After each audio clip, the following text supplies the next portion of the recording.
자, 안녕하세요. 지역사회 간호를 담당하고 있는 김희영입니다. 지금부터 2021년 6월 5일 시행되었던 지방직 지역사회 간호와 기출문제 총평 시작하겠습니다. 자, 문제 여전히 쉬웠죠? 그쵸? 되게 쉬웠습니다. 일단 이걸 잠깐 볼게요. 간호가정하고 개념에서는 6문제 나왔습니다. 보통 여기서 6문제 정도 나옵니다. 그렇죠? 그리고 행정이 4문제입니다. 그러니까 항상 요 간호가정 개념 다음으로 많이 나온 게 역학이었는데 이 역학과 거의 대등하게 나온 게 행정. 그래서 행정은 점점 갈수록 많이 나오는구나 기억하시면 되고요. 역학 부분 여전히 한 4문제 정도. 이거는 기존에도 4문제 정도 나왔습니다. 그리고 산업이 원래는 한 문제 정도 나왔는데 이번에 그래도 2문제 정도까지 나왔습니다. 많이 나온 편이죠. 근데 그렇게 어려운 건 아니었었습니다. 그리고 보건교육 하나 정도 나왔고 인구 쪽도 매년 한 문제 정도 나옵니다. 그리고 가족간호 당연히 한 문제 정도 나오고 재난도 한 문제. 그래서 거의 예측대로 문제가 나왔었습니다. 그리고 문제 자체도 너무 쉬웠다 이렇게 생각하시면 될 것 같고요. 그래서 뭐 서울시 시험하고 많이 문제를 보시긴 하셨을 거예요. 서울시나 지방이나 거의 난이도는 비슷했다라고 보시면 될 것 같고요.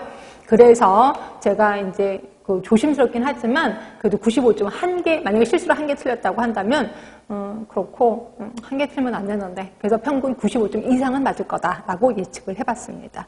자, 일단 문제 들어가겠습니다. A지역의 노년부양비 처음부터 이제 계산하는 문제가 나와요. 자, 부양비, 노년부양비 하면은 뭐 보네?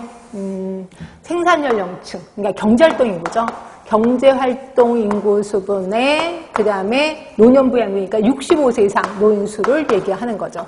그럼 경제활동 인구수 하면은 거기에 15에서 64세 인구수예요. 320명이죠. 320명 분의 65세 이상 80. 그리고 곱하기 100을 하셔야지 보기중에 나올 겁니다. 그래서 답은 25.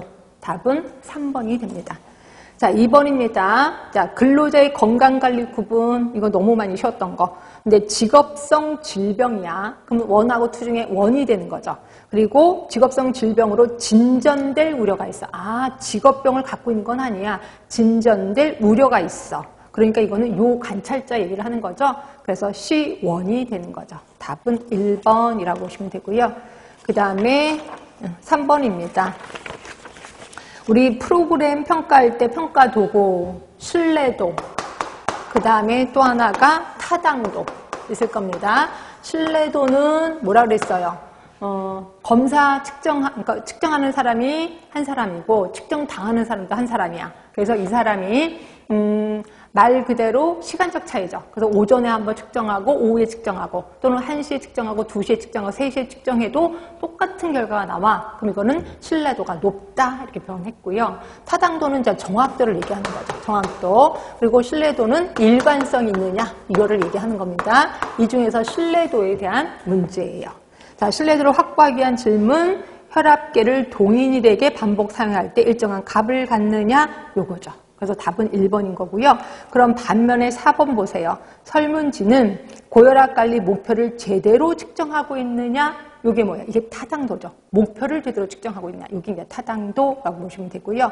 나머지 2번, 3번은 뭐 경제성인 것 같아요. 응답하기에 수월한가? 그 다음에 혈압계 구입이 비용이 경제적인가? 그래서 이거는 뭐 경제성 이런 걸 얘기하는 건데 사실 2번, 3번은 그냥 무시해서도 될 것 같고 1번 신뢰도, 4번 타당도 이렇게 해서 보시면 될 것 같아요. 자, 4번입니다. 자, 산업 또 나왔죠? 근로자 건강진단이요. 자, 근로자 건강진단에는 1차 건강진단이 있고 2차 건강진단이 있다. 뭐 1차에서 약간 의심스러워. 그럼 이제 2차까지 가는 거죠. 근데 1차 건강진단에는 일반 건강진단이 있고 그 다음에 특수 건강진단이 있고 그 다음에 배치 전 건강진단이 있고 얘네는 규칙적으로 하는 거다. 1년에 한 번 이런 식으로 규칙적으로 하는 거다. 근데 이것만으로도 커버가 안 돼. 갑자기 어떤 증상이 나타나는 거야. 그럴 때 하는 게 수시 임시가 있다. 이렇게도 표현했고요. 수시 임시는 좀 구분을 하자라고 표현했어요. 자, 수시는 유해 작업장에서 일하시는 분들이고 여기는 임시는 유해 작업장에 일하시는 분은 물론 포함이 되고 플러스 일반 작업에 종사하는 분들도 해당이 된다. 이렇게 표현했고요. 그 다음에 또 질병으로는 두 가지가 좀 특징적이다라고 했고, 요 수시 같은 거는 직업성 천식, 그 다음에 직업성 피부질환, 요런 말이 나오면 우리 수시, 그리고 임시에서는 그런 말은 안 나온다라고 표현했거든요. 요 문제 보세요. 다 나왔습니다. 힌트가. 자, 근로자는 법적 유해인자에 노출된 작업이래. 그러니까 유해 작업 나왔습니다. 그리고 근로자는 직업선 천식 나왔잖아요. 그럼 물어보나 하나 수시 건강진단이 되는 거죠. 답은 1번이라고 보시면 되고요. 자, 5번입니다. 지역사회에서 활동하고 있는 인력과 법적 근거, 뭐 이런 것들은 제가 우리 책에 나와 있는 그 법만 쫙 쓴 거, 그거를 보더라도 금방 알 것 같긴 해요. 일단 보건진료 전담 공무원 하면은 농특법이죠. 농촌특별조치법에 의해서 보건진료 전담 공무원이 제시가 되어 있는 거고요. 자, 보건관리자 하면 이건 산업장이잖아요. 산업안전보건법에 나와 있습니다. 그리고 보건교육사 하면은 국민건강증진.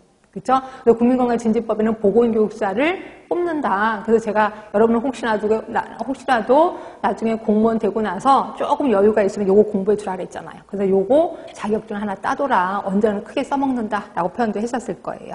그래서 답은 3번인 거고요. 가정전문간호사 하면은 이건 이제 의료법에 제시한 것도 있고, 또 하나 만약에 한다면 이런 법도 있어요. 전문간호사 자격 인정 등에 관한 규칙에도 여기 전문간호사도 쭉 나와 있거든요. 그래서 이거는 전문간호사 자격 인정 등에 관한 규칙이라고 써도 괜찮고, 그 다음에 의료법이라고 해도 괜찮습니다. 하여튼 노인복지법이라고 했으니까 이거 틀린 거구나 이렇게 보시면 되고요. 답은 3번이에요. 자, 6번입니다. 감수성이 있는 집단에서 감염성 있는 한 명의 환자가 감염 가능 기간 동안에 직접 감염시키는 평균 인원수, 그래서 이게 뭐예요? 이게 우리가 알고 있는 기초 감염 재생산수죠. 그래서 기초 감염 재생산수는 원래 기초 감염 재생산수가 있고, 그다음에 또 하나가 감염 재생산수가 있다. 알겠습니다. 기초감염 재생산수는 어느 지역에 면역력이 있는 사람이 한 사람도 없어. 결국 모든 사람이 다 그 병에 민감해. 이런 상황에서 한 명의 환자가 몇 명에게 감염시키느냐, 이거를 보는 게 기초감염 재생산수라고 표현했고요. 결국 이게 1보다 크면 그 병은 뭐예요? 내가 한 명 이상에게 전염시켜. 그럼 이거는 유행할 수밖에 없습니다. 그렇죠? 근데 이게 1로 나왔어. 그럼 이거는 풍토병처럼 자리 잡고 있는 거죠. 1보다 작아? 그러면 그 병은 뭐 어때? 금세 종식될 거다라고 표현했었을 거야. 그런데 비해서 감염 재생산수는 솔직히 그 지역에 면역이 한 사람도 없는 사람은 없을 거예요. 우리 뭐 영화로 보면 좀비 영화도 보면 좀비에게 물려도 난 아무렇지도 않아. 이런 사람들이 꽤 많거든요. 그래서 이 감염 재생산수는 그 지역에 면역력이 있는 사람이 몇 명 있어. 면역력이 있다고 봤을 때 한 명이 몇 명에게 감염시키느냐. 이걸 감염 재생산수라고 하는 거고요. 코로나19 맨 처음에 터졌을 때는 그 병에 면역력 있는 사람이 한 사람도 없었을 거 아니야. 그래서 맨 처음에는 기초 감염 재생산수를 구합니다. 그리고 나서 지금처럼 예방접종을 하고 나면 면역력 있는 사람들이 생길 거 아니에요. 그러면 지금은 감염 재생산수를 구하겠구나라고 보시면 돼요. 그런데 보기 중에서 그 두 개를 구분하지 않아도 돼요. 근데 보기 중에는 기초 감염 재생산수만 나왔거든요. 그래서 답은 당연히 4번이 되는 거죠. 이거는 뭐 다른 거 답을 할 수가 없습니다. 그래서 답은 기본 감염 재생산수를 안다면 무조건 답은 4번이라고 보시면 될 것 같고요. 자, 7번입니다. 자, 우리나라 사회보험이 아닌 것은, 그래서 이것도 제가 수업 시간에 맨날 그려드렸던 거 기억이 나실 겁니다. 자, 우리나라 사회보장제도. 우리나라 사회보장제도는 크게 3개로 나뉜다. 하나가 사회보험, 그 다음에 공공부조, 그 다음에 사회서비스. 3개로 나뉜다. 그러니까 사회보험 안에는 2가지가 있죠. 3가지가 있죠. 하나가 소득을 보장해주는 제도, 또 하나 의료를 보장해주는 제도, 그 다음에 또 하나가 노인 장기요양보험이 있다. 3개가 있고요. 소득을 보장해주는 제도에는 산재, 그 다음에 국민연금, 그 다음에 고용보험 있었고, 의료를 보장해주는 제도에 산재가 또 들어갑니다. 그럼 이 산재하고 이 산재가 다른 건가요? 똑같은 거예요. 그래서 산재는 소득도 보장해주고 의료도 보장해주는 아주 좋은 제도다라고 표현했고요. 여기에 이제 건강보험이 들어가죠. 그리고 여기에 이제 노인 장기 요양보험이 들어가는 거고. 그리고 공공부조는 또 다시 옆으로 바꾸겠습니다. 이것도 역시 둘로 나뉘는데 소득을 보장해주는 제도, 의료를 보장해주는 제도가 있다. 소득을 보장해주는 제도가 국민기초생활보장. 의료를 보장해주는 제도가 의료급여가 있는 거죠. 그래서 이 문제는 사회보험이 아닌 것이라고 했으니까 이거죠. 그러니까 사회보험, 우리나라는 5대 사회보험 아실 겁니다. 5대 사회보험. 산재, 연금, 고용보험, 건강보험, 노인장요양보험. 이거를 뺀 나머지를 답을 써주시면 돼. 그럼 답은 의료급여. 의료급여는 공공부조에 속하게 되는 거죠. 그래서 이 그림은 뭐 워낙 수업 시간에 좀 그려드렸기 때문에 이것도 역시 쉬운 문제다. 자, 8번입니다. 자, 노인장요양보험 얘기를 하고 있는데, 자, 보시면 이제 지금 집에 계시는 분이세요. 그리고, 근데 아들 부부가 3일간 집을 비워야 되는데, 결국 일정 기간 동안 보호를 좀 해드려야 돼. 그럼 일정 기간 동안이니까 당연히 단기 보호가 되는 거죠. 이것도 한번 정리를 해볼까요? 우리 노인장기 요양보험에서 크게 급여는 3가지로 나뉘죠. 3가지. 하나는 재가급여, 또 하나는 시설급여, 그 다음에 또 하나가 특별 현금급여가 있다. 크게 3개가 있는데 이 중에서 재가급여가 시험 문제 제일 많이 나온다라고 했고, 이거 역시 문제도 재가급여 쪽일 겁니다. 재가급여의 종류에는 이제 뭐 방문, 간호, 그 다음에 방문 요양, 방문 목욕, 그 다음에 단기 보호, 그 다음에 주 야간 보호 있었습니다. 그래서 이거는 방문해서 간호해 주는 거고, 방문해서 요양보호사가 오는 거, 그리고 방문해서 목욕해 주는 거고, 단기, 일정 기간 동안, 일정 기간. 그래서 월 9일은 넘어갈 수 없다. 이렇게 표현했고요.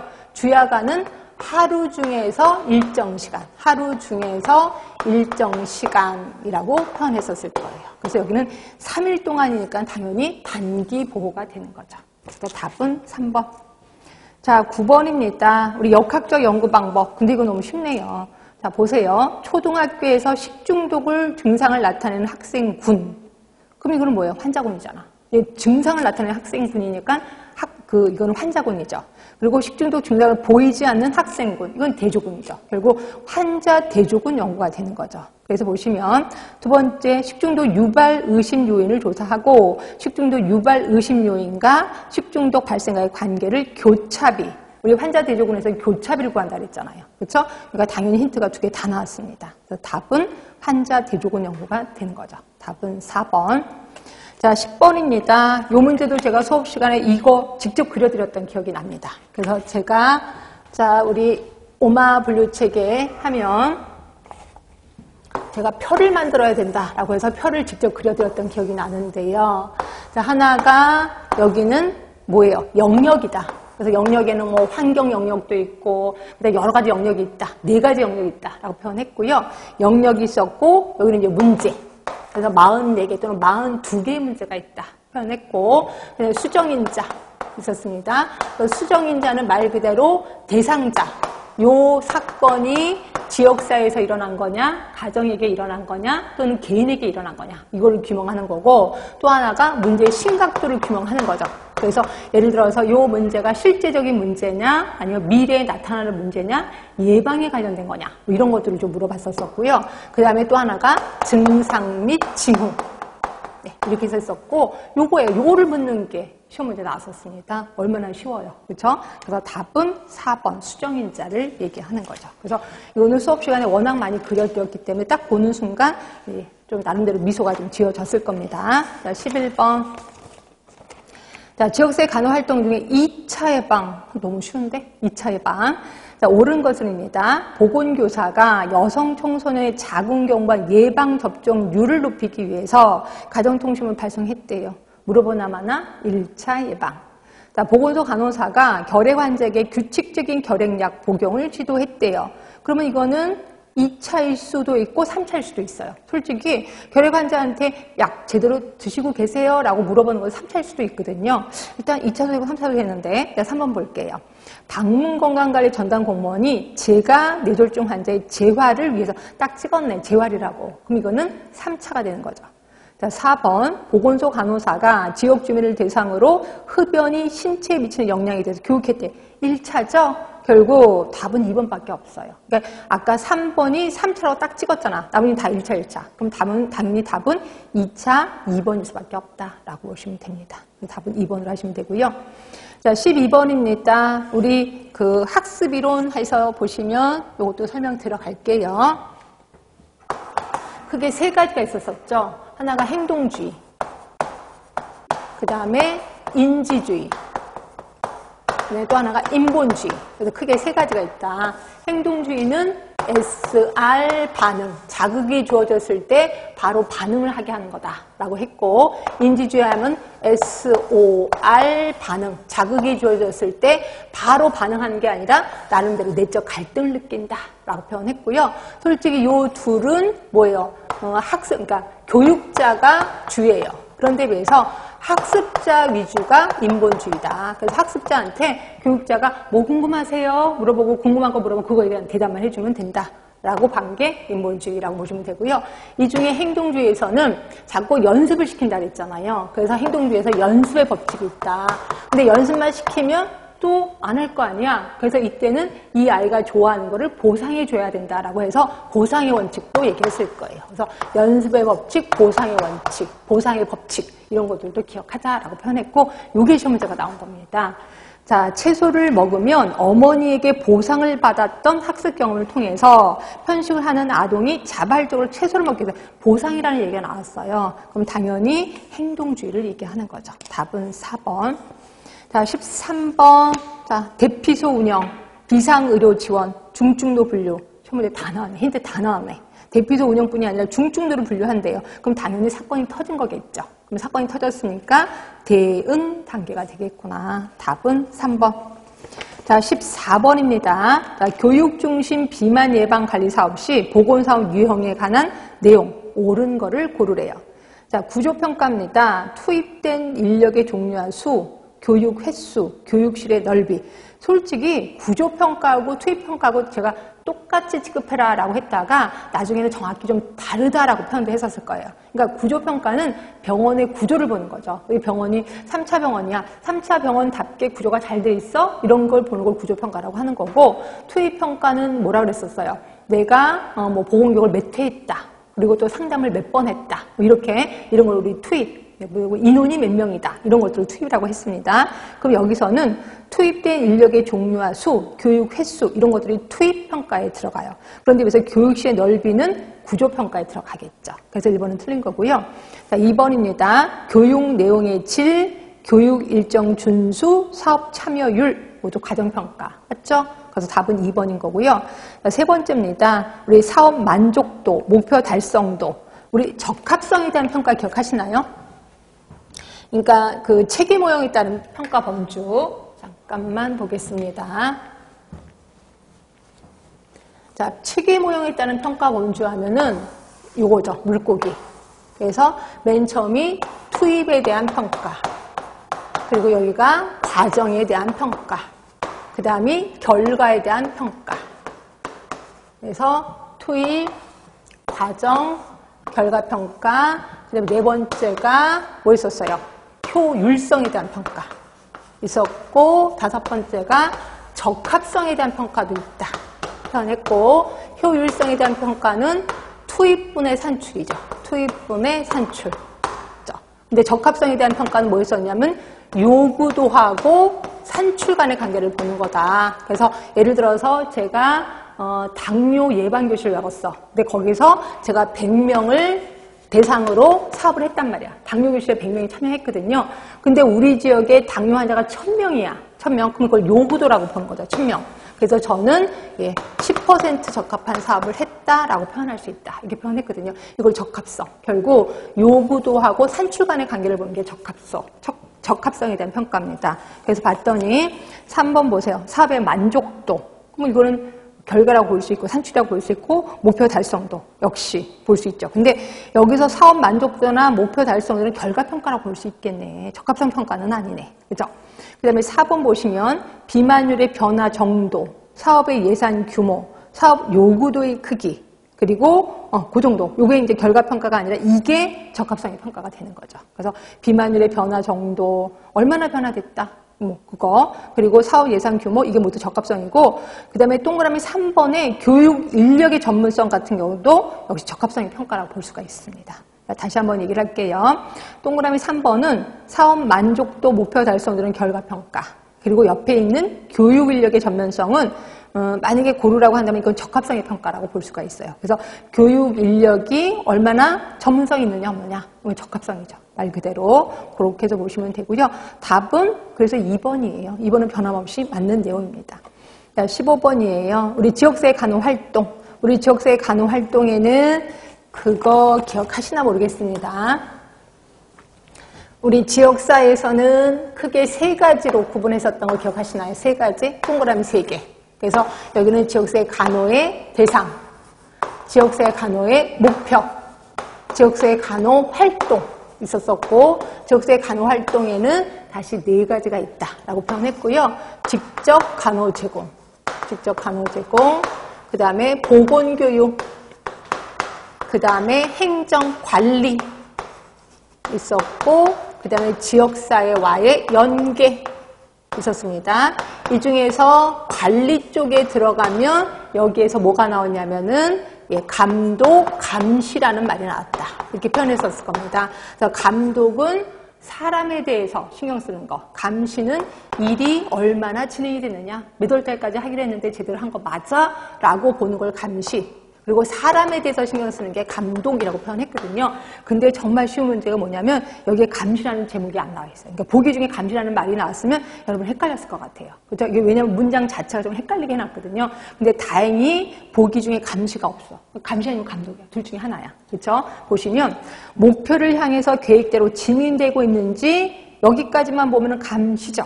예, 그런데 관련 기록을 감사한다야. 여기 이제 감독이었거든요. 그리고 도구소독법, 물품의 비축, 상명자 간호 등등등이 원활하게 수행되는지 관찰한다. 그리고 지역사회 주민들과의 대화를 통해서 주민의 요구와 사업이 부합되는지도 파악한다. 그래서 첫 번째, 두 번째 문장을 보시면 감시 아니야? 라고 또 착각할 수도 있어요. 근데 다행히 보기 중에 감시가 없어서 그럼 답은 감독인가 보다 라고 보는 거죠. 그래서 답은 3번이고 거기 나눠드린 해설 부분에 보시면 거기 써 있을 거예요. 감독을 하기 위해서 방문하기 전에 알아야 될 사항. 그래서 제시하고 있는데 요게 앞에 있는 문장이랑 거의 비슷합니다. 그래서 그걸 답으로 써주시면 될 것 같고요. 이게 조금 헷갈렸을래나? 하여튼 그렇습니다. 자, 16번 가족 사정 도구에 대한 설명. 옳은 것입니다. 가계도하면 3대 이상 맞습니다. 그리고 그들 간의 정보, 이들 간의 관계. 이들 간의 관계라는 거는 누가 엄마고, 누가 몇 번째 아들이고, 누가 몇 번째 막내 딸이고 이런 거를 볼 수 있다는 거죠. 하여튼 이들의 관계를 도표로 기록하는 방법, 복잡한 가족 형태를 한눈에 볼 수 있다. 그래서 1번은 맞는 내용이에요. 자, 두 번째, 가족 밀착도 하면은 상호관계와 밀착 정도를 도식한 거 맞아요. 근데 앞에 부분이 틀린 거지. 가족과 이웃, 외부 기관이 아니라 뭐예요? 동거하고 있는 가족이에요. 동거하는 가족 간의 상호관계 밀착 정도를 도식한 거를 가족 밀착도라고 하는 거고요. 자, 사회 지지도입니다. 가족 중에 부부를 중심으로 아니죠. 사회 지지도 하면은 가운데 동그라미 있고 다 동그라미 계속해서 있는 거 기억하시나요? 가운데 동그라미는 취약한 구성원이죠. 취약한 구성원이 제일 가운데 있고 그 다음에 같이 사는 가족, 그 다음에 친척 이런 식으로 나와 있었거든요. 부부 중심 아닙니다. 그래서 3번도 틀린 거고. 자, 4번. 자, 가족의 역사 중에서 가족에게 영향을 주었다고 생각되는 중요한 사건들을 순서대로 열거하고 그러기 위해서 제일 나이 많은 사람이랑 인터뷰를 해야 되겠죠. 그래서 할머니가 계신다면 할머니 결혼하시고 나셔서 혹시 집안에 무슨 일이 있었는지 기억나세요? 라고 얘기를 하는 거고 그때마다 어떤 병이 생겼는지를 연결을 시키는 거죠. 이게 뭐예요? 가족 연대기죠. 그런데 여기는 가족생활 사건이라고 했으니까 틀린 거고, 가족생활 사건은 파일이 있다 그랬죠. 체계화된 파일이 있어서 거기에 설문지예요, 말 그대로. 그래서 점수 이렇게 거기 체크를 하는 거야. 지난 우리 집에 1년 동안 또는 3개월 동안 일어난 사건을 체크를 하는 거죠. 그리고 바로 체크하는 그 바로 옆에 문장에 점수가 있어. 그 점수를 다 더해서 몇 점 이상이면 아, 이거는 우리 집은 좀 있다가 병이 생기겠구나라는 걸 예측하는 거를 가족생활 사건이라고 표현합니다. 그래서 보기 4번은 이거는 가족 연대기를 얘기하는 거지 가족생활 사건은 아니에요. 그래서 답은 1번. 자, 17번입니다. 특이도를 얘기하네요. 특이도 하면은 뭐예요? 건강한 사람을 건강한 사람으로 받느냐? 그런데 비해서 민감도는 뭐예요? 아픈 사람을 받느냐? 환자를 받느냐? 이걸 얘기를 한 거였었습니다.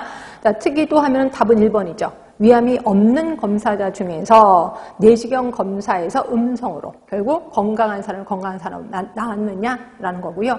2번은 뭘까요? 위암이 있는 사람 중에서 양성으로 나온 사람의 비율. 이게 민감도예요. 자, 3번.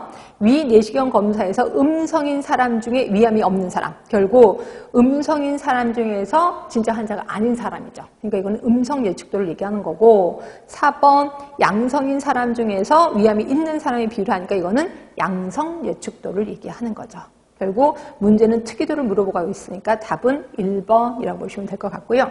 자, 18번. 요게 많이 힘들었나요? 근데 제가 매치 모형 이거 나온다. 그리고 계속해서 단골 문제다. 그래서 좀 신경을 쓰자라고 얘기를 한 거고요. 그래서 공부를 하셨다면 금방 나올 거고요. 게다가 그 해설 부분에 보시면 우리 책에 있는 거 그대로 한번 여기다 복사해갖고 갖고 온 겁니다. 자, 일단 해설 부분 떠볼게요. 매치 모형은 지역사회 보건사업 전략을 생태학적인 여러 차원의 단계적으로 영향을 주도록 고안된 모형이라고 되어 있고요. 이 문장이 그대로 나왔어요. 자, 문제를 보시면 첫 번째 점땡이 보세요. 보건사업 전략이 생태학적인 여러 차원의 단계적으로 영향을 주도록 고안되었다라고 되어 있잖아요. 그대로 문장이 나온 겁니다. 그래서 우리 책을 봤다면 당연히 매치 모형이겠구나라고 답이 나와야 돼. 그렇죠? 그리고 두 번째, 자, 질병이나 사고에 대한 위험 요인과 예방 방법이 알려져 있고 우선순위가 정해져 있을 때 적합한 방법이다라고 되어 있습니다. 이런 것들은 얼른 외우셔야 되겠죠. 그래서 첫 번째 문장에서 이미 힌트가 다 나왔다라고 보시면 돼요. 자, 19번입니다. 자, 오렘의 자가간호 요구. 우리 오렘 하면은 이것도 조금만 설명 들어갈게요. 자, 오렘 하면은 자가간호 요구가 있다. 배고프다, 목마르다, 졸립다. 그리고 이걸 해결할 수 있는 자가간호 역량이 있다. 얘기를 했고, 얘네 둘 간의 갭이 형성이 돼. 그러니까 요구가 급증할 때 역량이 뚝 떨어져. 그러면 요 갭이 일어나는데 요 갭을 자가간호 결핍 현상이라고 표현했고요. 이 자가간호가 결핍된 사람에게 힘을 발휘하는 사람, 간호사의 힘, 간호 역량이라고 표현했어요. 그럼 간호사가 힘이 있다고 해서 무조건 해주는 건 아니다. 간호 체계를 설계한다 라고 표현했고요. 간호 체계는 크게 세 가지죠. 전체적 보상 체계, 그 다음에 부분적 보상 체계, 그리고 교육적 지지 체계. 이렇게 있었었거든요. 이 중에서 뭘 물어보는 거예요? 자가간호 요구를 물어봤습니다. 자가간호 요구에는 크게 세 가지가 있었었죠. 일반적 자가간호 요구, 또 발달적 자가간호 요구, 그 다음에 건강 이탈 시의 자가간호 요구. 그래서 대부분 병원에서 만나는 환자들은 요 요구를 갖고 있을 거다라고 표현했었을 거고, 요거에 대한 문제입니다. 자, 당뇨로 진단받아 투약 중인 대상자가 식후 혈당이 420이었고 합병증 예방 식이 조절에 대해 궁금해한대요. 그럼 당연히 건강 이탈 시에 자가간호 요구가 답이 됩니다. 답은 2번. 자, 마지막 문제. 행위별수까지. 우리 엄청 많이 연습했던 행위별수까지에 대한 설명. 옳은 것은. 자, 진료비 청구 절차가 복잡하죠. 행위 하나하나마다 점수를 매겨서 이걸 청구해야 되니까. 치료보다는 예방적 서비스? 아니. 예방적인 것보다 치료 위주의 서비스를 유도하게 되는 거고. 자, 양질의 의료 행위 촉진하는 거 맞죠? 그래서 유일한 장점이 이거다. 양질의 의료 서비스를 충분히 제공받는다라고 얘기를 했고요. 그러다 보니까 의료비는 끝도 없이 올라간다. 억제 효과가 큰 게 아니라 상승 효과가 크다라고 해주시면 맞는 문장이 되는 거죠. 자, 어떠셨어요? 되게 쉬웠죠? 그래서 지방직도 지방직답게 문제가 아주 쉬웠습니다. 그래서 요번에 지역사회 간호는 정말 실수하면 안 되겠구나, 끝난 거있구나 라고 생각이 드시면 됩니다. 자, 지금까지 기출문제 총평 김희영이었습니다. 감사합니다.